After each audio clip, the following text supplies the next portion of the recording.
Commander Nathan Reeves stood on the bridge of the Earth flagship Vindication and stared at the view screen. The stars looked different from here at the edge of human space. For 5,000 years, humanity had hidden in its solar system, nursing its wounds and building its strength. Now they were ready to return to the stars. "Status report," Nathan said. His voice was deep and carried the weight of his 50 years. Most of those years had been spent preparing for this moment. "All systems nominal," replied Officer Diane Clark from her station. "The fleet is in formation and awaiting your command." Nathan nodded. The fleet represented the best of human technology. 100 warships equipped with weapons and defenses that would have seemed like magic to their ancestors. The same ancestors who had barely survived first contact with the Zeridian Empire. "Science Officer Grant, what do the long-range scans show?" Nathan asked. Olivia Grant looked up from her console.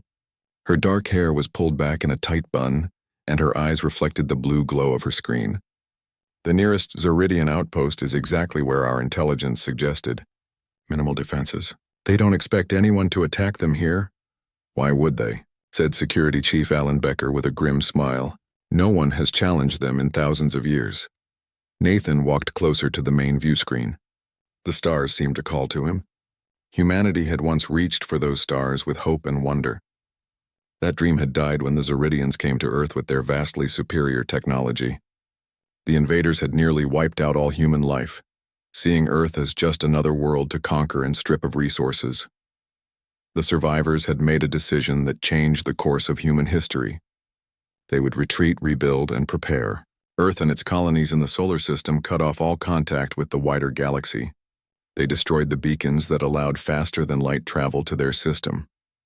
To the galaxy, it appeared that humanity had been exterminated or had fled to parts unknown. In reality, they had been planning their return for 50 centuries. "Open a channel to the fleet," Nathan said. When Diane nodded that the channel was open, he spoke clearly and firmly. "This is Commander Reeves. Today we break our long silence. Today we return to the stars not as explorers, but as liberators and justice bringers. The Zeridian Empire has continued its expansion unchecked for too long. Our intelligence shows they have enslaved dozens of species and destroyed countless worlds." Nathan paused. He could feel the weight of history on his shoulders. "Every person in this fleet is a volunteer. Every one of you understands what is at stake. We carry with us the hopes of Earth and the memory of those who fell in the First Contact War. We will not fail." He ended the transmission and turned to his bridge crew. "Set course for the Zeridian outpost. Standard approach. Let's see if they remember us." The Vindication moved forward, leading the human fleet into Zeridian space. Nathan returned to his command chair. On the smaller screen in front of him, he reviewed the intelligence they had gathered. The Zeridian Empire now spanned hundreds of star systems. They ruled through fear and overwhelming military might. Any species that showed potential to one day challenge them was either wiped out or enslaved. "Commander," Olivia called from her station, "I'm detecting unusual energy readings from the third planet in this system." "Put it on screen," Nathan ordered. The view screen changed to show a small, rocky world. The surface was scarred with massive mining operations. In orbit around the planet were huge processing stations. "Life signs?" Nathan asked. Olivia checked her instruments. "Several thousand. Not Zeridian. The energy pattern suggests slave labor using force fields and automated overseers." Nathan's jaw tightened. This was why they had come back. Not just for revenge, but to stop the Zeridians from doing to others what they had tried to do to humanity. "A just course. We'll deal with the outpost later. Those people need help now." The fleet changed direction smoothly, moving toward the mining planet. As they approached, an alarm sounded on the bridge. "Zeridian patrol ship coming around the planet," Security Chief Becker reported. "They've spotted us." Nathan leaned forward. "Let them see us. Let them wonder who we are." On the small Zeridian patrol vessel, Captain Krell stared in disbelief at his sensor readings. A fleet of unknown ships had entered the system. Their design was unlike anything in the Imperial database. "Send an alert to Imperial Command," Krell ordered his communications officer. "Unknown vessels have entered restricted space. Request instructions and reinforcements." The young officer worked at his console, then looked up with fear in his 4 eyes. "Captain, they're jamming our transmissions. I can't get a signal out." Krell hissed through his breathing slits. This was impossible. No known species had technology that could block Zeridian communications so completely. Prepare to engage. We must warn the Empire. Back on the Vindication, Nathan watched as the Zoridian ship changed course toward them. They're powering weapons, Becker reported. Defensive measures only, Nathan ordered. Let's show them what 5,000 years of development looks like. The Zoridian ship fired, energy beams lancing out toward the human fleet. The beams splashed harmlessly against the energy shields of the Vindication. No damage, Becker said with satisfaction. Their weapons are exactly as our simulations predicted. Target their engines and weapons. Disable, don't destroy, Nathan commanded. Precise beams of energy shot from the Vindication, hitting the Zoridian ship in exactly the right spots. The enemy vessel drifted, powerless. They're dead in space, Commander, Becker reported. No casualties on their side. Nathan stood up. Prepare a boarding party. I want prisoners and their ship's database. And ready a landing force for the mining planet. It's time those slaves met their liberators. As the human forces prepared to board the Zoridian ship and land on the planet, Nathan looked out at the stars again. The silence had been necessary. The waiting had been long. But now humanity had returned and the galaxy would never be the same. On the mining planet below, a slave named Carol looked up from his labor and saw strange lights in the sky. Something was happening. Something new. For the first time in his life, he felt a strange emotion stirring in his chest. It took him a moment to recognize it. It was hope. Admiral Paul Wright stood at the command center of the strike force as they approached the Zoridian border station Krell 9. His eyes narrowed as he studied the tactical display. 20 ships under his command moved in perfect formation toward the unsuspecting target. The element of surprise was total. All ships maintain communication silence, Paul ordered quietly. Weapon systems hot but passive until my mark. The strike force had separated from the main fleet after the successful liberation of the mining planet. While Commander Reeves continued freeing slaves and gathering intelligence, Admiral Wright had been tasked with a different mission. They needed to blind the Zoridian early warning network before the Empire realized the full extent of the human return. Approaching optimal strike range in 30 seconds, reported Lieutenant Steve Jackson from the tactical station. His fingers hovered over the controls, ready to execute the carefully planned attack. Paul nodded. 5,000 years of war simulations and strategic planning had prepared them for this moment. Every officer and crew member knew their role perfectly. The humans had spent millennia preparing for this war, while the Zoridians had grown comfortable in their unchallenged dominance. Strike positions reached. Steve announced, "Begin the operation," Paul ordered. Silent and deadly, specialized electromagnetic pulses shot out from the human vessels. They hit the Zoridian station before any alarms could sound. The lights on the station flickered and died. In seconds, the massive structure was completely disabled but physically intact. Station defenses neutralized, Steve confirmed.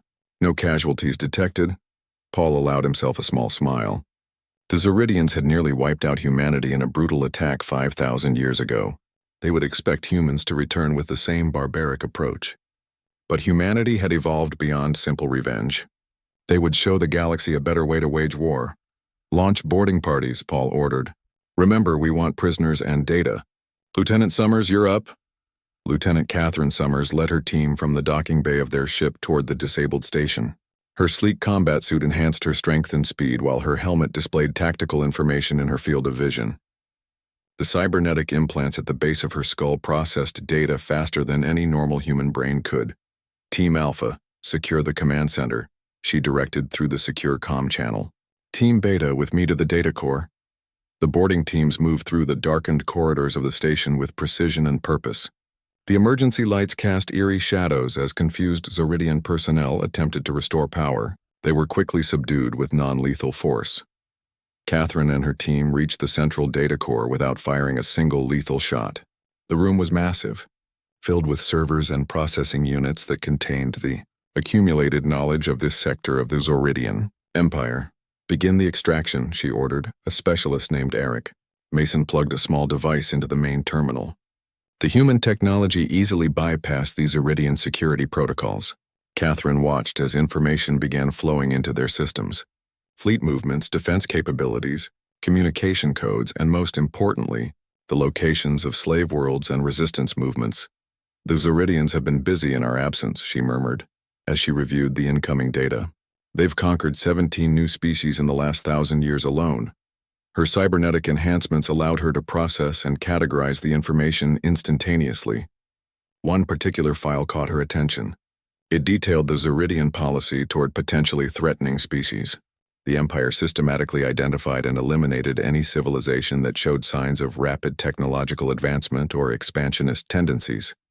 They're making sure no one else becomes what we have become, Catherine realized. A genuine threat to their power. Back on Earth, President Samantha Collins stood before the United Nations of Terra. The Grand Chamber was filled with representatives from every human settlement in the solar system. The mood was tense but determined. The first reports from our returning forces confirm what our long-range intelligence suggested, Samantha announced. Her voice was clear and strong, carrying to every corner of the chamber. The Zeridian Empire has continued its policy of conquest and enslavement across the galaxy. Holographic displays showed images transmitted from the liberated mining planet and the captured border station. The audience murmured as they saw alien species living in conditions of terrible suffering. Humanity retreated from the stars not out of fear, but out of wisdom, Samantha continued. Our ancestors understood that we could not win a direct confrontation then, so they made the difficult choice to wait, to rebuild, and to prepare for the day when we could return not merely for vengeance, but for justice. She paused, looking at the assembled representatives. That day has come. Our forces have already liberated thousands of slaves and captured strategic Zeridian installations without a single casualty on either side. We are demonstrating that superior force can be wielded with restraint and purpose. On the other side of the galaxy, rumors began to spread among the subjugated worlds. Strange ships had appeared from nowhere. The feared Zeridian outposts were going silent one by one. Slaves were being freed and armed. In a hidden resistance base on the planet Nalara, the leaders of the underground movement gathered around a primitive communication device. The message they received was simple but revolutionary. You are not alone anymore. Humanity has returned. Freedom is possible. The Nalarians, an insectoid species whose world had been stripped of resources generations ago, chittered in excitement and disbelief. The name humanity was only a legend to them, a ghost species that had supposedly challenged the Zeridians once but had disappeared from galactic memory. In the Grand Palace on the Zeridian homeworld, the High Command gathered in emergency session. Grand Admiral Zex Kalor slammed his fist on the ornate table. How is this possible? He demanded. An entire fleet appearing without warning? Border stations falling without firing a shot? Who dares challenge the Empire? A nervous intelligence officer stepped forward. The prisoners report that the attackers are human, Your Excellency. The chamber fell silent. Grand Admiral Zex Kalor's breathing slits flared in surprise and anger. Humans? That's impossible. They were dealt with 5,000 years ago. Apparently not, Your Excellency, and it seems they have spent the intervening time preparing for war. The Grand Admiral stood, his tall frame towering over the others in the room. Dispatch the Third Fleet immediately. I want these humans crushed before word spreads further. The last thing we need is for other subjugated worlds to get ideas about rebellion. What the Zeridian High Command didn't realize was that humanity had anticipated exactly this response. The chess game had begun, and humans had spent 5 millennia planning their moves. Ambassador Daniel Hayes adjusted his formal diplomatic uniform as the sleek vessel Olive Branch approached the neutral space station. After weeks of military strikes and liberation operations, humanity was ready to open diplomatic channels with potential allies. The Arcturus Coalition was a loose alliance of species who had managed to maintain some independence within Zeridian-controlled space. If anyone would be willing to join forces with humanity, it would be them. We're being hailed, said Communications Officer Karen Lewis. They're requesting identification. Daniel nodded. Send the diplomatic package we prepared. Let them know we come in peace and wish to discuss mutual interests. The space station was an impressive structure, built in the shadow of a gas giant to hide it from casual Zeridian patrols. As the Olive Branch docked, Daniel prepared himself for the first official diplomatic contact between humanity and alien species in 5,000 years. The delegation that met him consisted of representatives from 3 different species. The tallest was a reptilian being with iridescent scales. Beside it stood a creature with 4 arms and pale blue skin. The third was small and furry with large expressive eyes. "I am Ambassador Daniel Hayes of Earth," he said, bowing slightly. "I bring greetings from humanity and a proposal for alliance against our common enemy." The reptilian being stepped forward. "I am Sarex of the Draconis people. We have heard rumors of a ghost species returning to challenge the Zeridians. So the legends of humanity were true." Daniel smiled. "We were never ghosts. We simply needed time to prepare. And now we have returned to free the galaxy from Zeridian oppression." Meanwhile, in a different sector of space, Chief Engineer Ryan Powell worked alongside a group of Nalarian technicians on their hidden moon base. The insectoid aliens moved with precise efficiency as they adapted human weapon designs to their own unique biology. "The neural interface needs to be adjusted," Ryan explained, pointing to a schematic displayed on his tablet. "Your nervous system is distributed differently than ours." The lead Nalarian engineer clicked its mandibles in understanding. "We make modifications. Soon all Nalarians can use human weapons against oppressors." Ryan nodded. The Nalarians had been one of the first species to ally with humanity after being liberated. Their technical skills were impressive, especially considering how the Zeridians had deliberately kept advanced technology away from them. "Once we complete this prototype, we can begin mass production," Ryan said. "Every Nalarian resistance fighter will be armed within weeks." Across the galaxy, the Zeridian response to the human attacks was gathering momentum. Grand Admiral Zex Kalor stood on the bridge of his massive flagship, overseeing the assembly of the largest battle fleet seen in centuries. 150 warships formed up, their weapons capable of reducing entire planets to molten slag. "The scouts have reported human activity in these 3 sectors," the Admiral said, pointing to a holographic map. "Their main fleet appears to be concentrated here, near the former slave world of Proxima Centauri III. His second-in-command, Sub-Admiral Kresh, studied the map. "It is strange, Your Excellency. The humans seem to be making no effort to hide their movements, almost as if they want us to find them." Zexakalor dismissed the concern with a wave of his hand. "They are arrogant. 5,000 years of hiding has made them forget the power of the Empire. We will crush them in a single decisive battle, and make an example of them to any who would dare rebel." What the Grand Admiral didn't know was that humanity had indeed anticipated this response.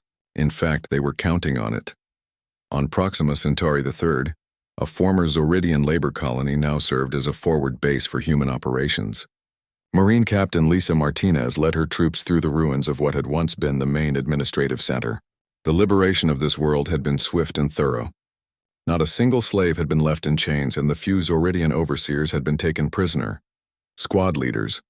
"Report," Lisa called through her comm link as she surveyed the defensive positions her Marines had established.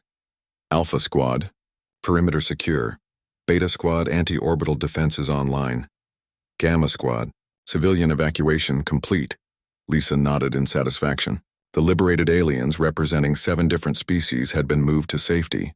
Now her forces prepared for the Zeridian counterattack that intelligence predicted would come within days. A tall, spindly alien approached her position. It was one of the former slaves, a being called Toral from a species known as the Ventari. His people had been particularly mistreated by the Zeridians, forced to work in toxic environments because of their natural resistance to certain chemicals.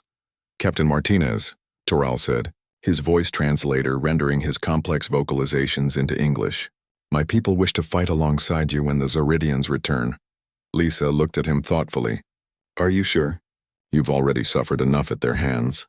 Toral's 4 eyes blinked in sequence, a gesture that indicated determination in his species. "For generations, my ancestors told stories of a time before the Zeridians came. A time of freedom. We never thought we would see such days again. Now you humans have given us hope. We will not stand aside while you fight our battle." Lisa nodded. "Very well. Report to Lieutenant Harris for weapons training. We'll be glad to have you with us." As the alien walked away, Lisa's second-in-command stepped up beside her. "Do you think they're ready for what's coming, Captain?" Lisa watched as more former slaves volunteered for combat roles. "They've been ready for centuries, Lieutenant. They just needed someone to lead the way." Back on Earth in the secure command center beneath the United Nations building, President Samantha Collins received the latest reports from the front lines. The holographic displays showed human forces spread across dozens of star systems, freeing slaves and establishing defensive positions. The Zeridians have assembled their response fleet, reported Defense Minister Frank Davidson. They're moving to engage what they believe is our main force at Proxima Centauri III. Samantha nodded. And Admiral Peterson's fleet? In position and undetected. The Zeridians have no idea they're about to fall into our trap. Samantha studied the tactical display. The plan was working perfectly so far, but she knew better than to celebrate prematurely. What about our diplomatic initiatives? Ambassador Hayes reports the Arcturus coalition is cautiously optimistic. They're impressed by our technology and our approach to warfare. The fact that we've minimized casualties even among the Zeridians has made a strong impression.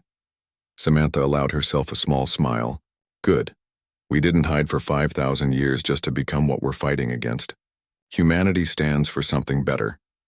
As the Zeridian battle fleet approached Proxima Centauri III, they had no idea they were being drawn into an elaborate trap. Humanity had spent millennia preparing not just weapons and ships, but strategies that their enemies could not imagine. The real war was about to begin, and the galaxy would never be the same again. Dr. Kevin Bradley watched the massive holographic display as it showed the Zeridian armada approaching the Tau Ceti junction point. His eyes reflected the light of 1,000 simulated ships as his fingers danced across the control panel. Years of research into quantum projection technology had led to this moment. The greatest deception in galactic history was about to unfold.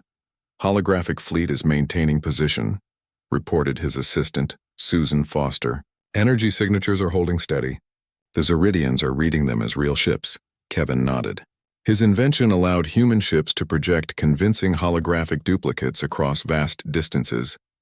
The Zeridians believed they were closing in on Earth's main fleet. In reality, they were pursuing phantoms. Zeridian fleet is entering the kill zone, Susan announced. They're deploying into battle formation. Kevin allowed himself a small smile. Execute Phase 2. At his command, the holographic human fleet began to respond to the Zeridian approach. The false ships moved into defensive positions, creating the illusion of a desperate battle about to begin. The Zeridians, sensing victory, accelerated toward their targets. Meanwhile, the real Earth fleet under Rear Admiral Nicole Peterson emerged from their hiding place in the shadow of a nearby gas giant. 100 ships moved silently into position behind the unsuspecting Zeridian armada. All ships maintain communication silence, Nicole ordered from the bridge of her flagship Guardian. Weapons hot, shields at maximum. Wait for my signal. The human vessels moved with practiced precision. 5,000 years of simulations and training exercises had prepared them for this moment. Each captain knew exactly what to do without needing constant instructions. On the Zeridian flagship, Grand Admiral Zex Kalor watched with growing suspicion as his fleet closed in on the human ships. Something felt wrong. The human vessels were maintaining their positions despite being outnumbered. Their tactical behavior didn't match what his analysts had predicted based on earlier encounters. Full sensor sweep, he ordered. I want verification that those are real ships we're approaching. His sensor officer worked frantically at his station. Readings are consistent with Starship energy signatures, Admiral. But there's some kind of interference making detailed scans difficult. Sexcalor's breathing slits narrowed.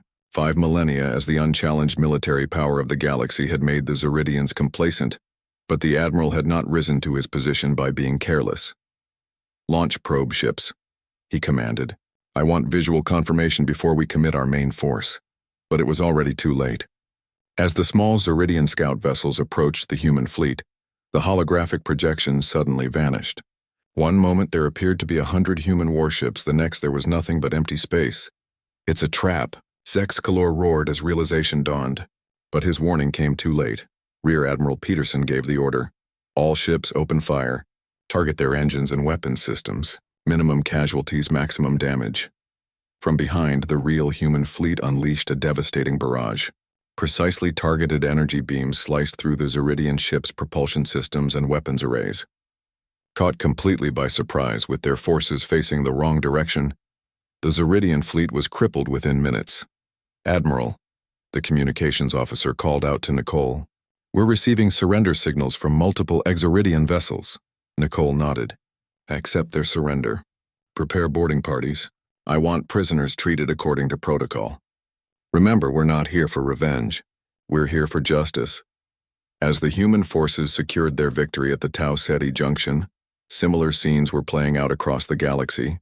On dozens of worlds that had suffered under Zoridian rule, liberated species rose up against their oppressors, armed with weapons and tactics provided by humanity.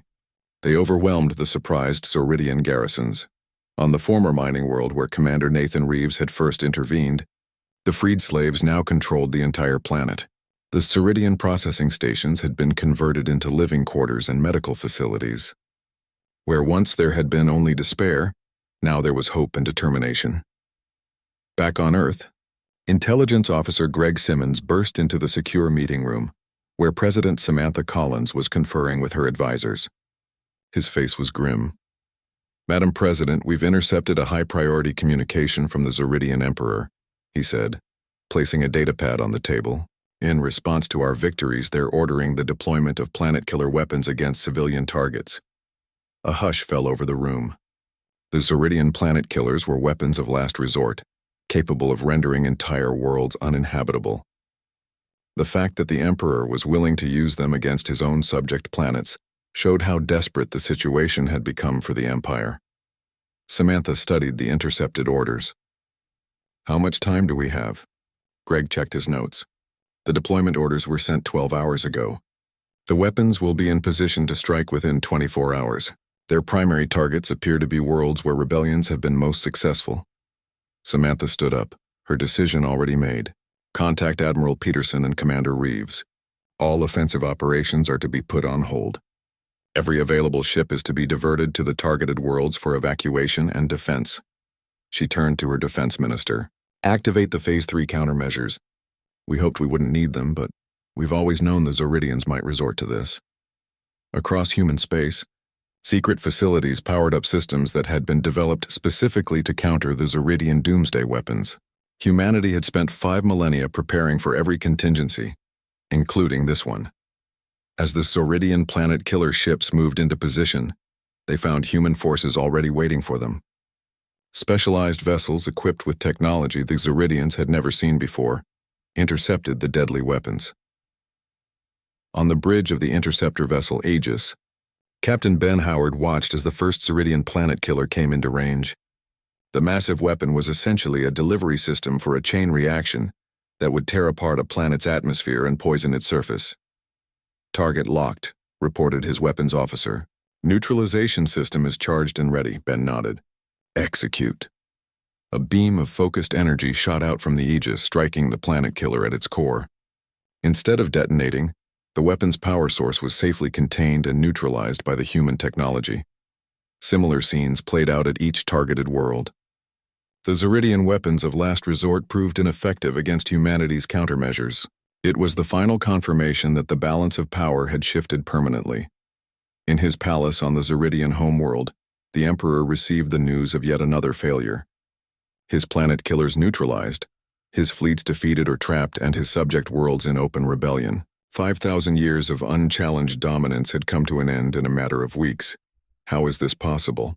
he demanded of his trembling advisors. "How could the humans have advanced so far?" None had an answer for him. They could not comprehend a species that would retreat, not out of fear but out of strategic wisdom. A species that would spend 50 centuries preparing not just weapons and ships, but an entirely new approach to warfare. A species that would return not seeking vengeance, but justice. As the Emperor contemplated his rapidly diminishing options, human forces continued their inexorable advance toward the heart of the Zoridian Empire. Commander Nathan Reeves stood on the bridge of the assault carrier Reckoning as it led the final approach to the Zoridian homeworld. Through the view screen he could see the once mighty planet surrounded by layers of orbital defenses. This was the heart of the empire that had nearly destroyed humanity 5,000 years ago. How the tables had turned. "Status report," Nathan ordered, his voice steady despite the weight of history pressing down on this moment. "All ships in formation," replied his tactical officer. "Allied vessels from 7 liberated species have joined our attack group. Zoridian defensive grid is active, but their fleet is scattered. Most of their ships were caught in our earlier operations." Nathan nodded. The campaign had gone even better than their most optimistic projections. In less than 3 months, humanity had dismantled an empire that had stood for tens of thousands of years. They had liberated hundreds of worlds and freed billions of enslaved beings. Now only the Zoridian homeworld remained. Open a channel to Grand Admiral Zexcalor's flagship, Nathan commanded. One last chance to avoid unnecessary bloodshed. The communications officer worked at her station. After a moment, the image of Grand Admiral Zexcalor appeared on the main screen. The Zeridian commander looked haggard, his normally smooth scales dull and flaking. The stress of repeated defeats had taken its toll. "Commander Reeves," Zexcalor said, "have you come to accept our surrender?" Nathan kept his expression neutral. "I've come to offer terms. Your military installations will be dismantled. Your weapons of mass destruction will be neutralized. The peoples you have enslaved will be freed, but civilian populations will not be harmed. No vengeance will be taken against those not responsible for the Empire's crimes." Zexcalor's breathing slits widened in surprise. "After what we did to your world, you offer mercy? 5,000 years ago, we showed you none." "That is the difference between us," Nathan replied simply. "We've had 5 millennia to consider what kind of species we want to be. We choose justice over vengeance. Will you accept our terms?" The Grand Admiral was silent for a long moment. Then he straightened his massive frame. "I cannot speak for the Emperor. He has retreated to his inner sanctum and refuses all communication. But I will order what remains of our fleet to stand down. I have seen enough death." As the Zeridian defensive grid powered down, Special Forces teams led by Major Allison Cooper prepared for their crucial mission. They gathered in the launch bay of their stealth transport ship, checking their advanced combat gear one final time. "Our objective is clear," Allison told her team. "We board the Imperial Palace, secure the Emperor, and end this war with minimal casualties. Remember your training. We didn't come all this way to become barbarians." The Special Forces soldiers nodded. They were the best humanity had to offer, equipped with technology 5,000 years more advanced than anything the Zeridians had seen in the First War. But their greatest advantage was their discipline and their commitment to humanity's new principles. "Launch when ready," Allison ordered. "May fortune favor the bold." Their transport slipped through the Zeridian defenses like a ghost. Using cloaking technology developed during humanity's long isolation, they approached the Imperial Palace undetected. The massive structure dominated the capital city, its spires reaching toward the sky in a display of arrogance and power. Once inside, Allison led her team through corridors decorated with the plundered treasures of 100 conquered worlds. They encountered light resistance from palace guards, but their stunning weapons quickly neutralized any opposition without killing. "Life signs indicate the Emperor should be just ahead," reported Sergeant Jeff Wilson, checking the scanner built into his combat suit. "Large chamber, minimal guards," Allison nodded. "Move in. Remember, we want him alive." They breached the throne room with practiced efficiency. The few remaining guards threw down their weapons rather than face the human warriors. And there, on the massive golden throne that had symbolized Zeridian power for millennia, they expected to find the Emperor. Instead, the throne was empty. "He's gone," Jeff said, checking his scanner again. "No life signs matching the Emperor anywhere in the palace." Allison frowned. "Search the room. There must be a hidden exit." They found it behind the throne, a small personal transport tube still warm from recent use. The Emperor had fled, abandoning his people and his responsibilities in the final hour. While Allison's team secured the palace, President Samantha Collins prepared to address the Zeridian civilian population. From the communications center of her ship, she would speak directly to the beings that had been their enemies for 5,000 years. "Remember," she told her advisors, as they finalized the translation protocols, "many ordinary Zeridians know nothing of their empire's true history. They've been fed propaganda for generations. Our quarrel is not with them." The broadcast began, transmitted to every screen and communication device on the Zeridian homeworld. Samantha stood straight, her expression serious but not threatening. "People of Zeridia," she began. "I am President Samantha Collins of Earth. 5,000 years ago, your empire tried to destroy our world. We retreated, rebuilt, and have now returned. But we have not come for revenge." She paused, letting her words sink in. "Your military has been defeated. Your emperor has fled, abandoning you in your hour of need. But humanity offers you something your leaders never would have offered us: peace with dignity." As she outlined the terms of surrender, protection for civilians, and a path forward without the brutal imperial structure, millions of Zeridians watched in stunned silence. They had been raised to believe in their natural right to rule, in the inferiority of all other species. Now they were faced with a conqueror who rejected the very concept of empire. 2 weeks later, representatives from dozens of species gathered on the neutral world of New Terra. Once a human colony abandoned during the Great Retreat, it now served as the perfect location for a new beginning.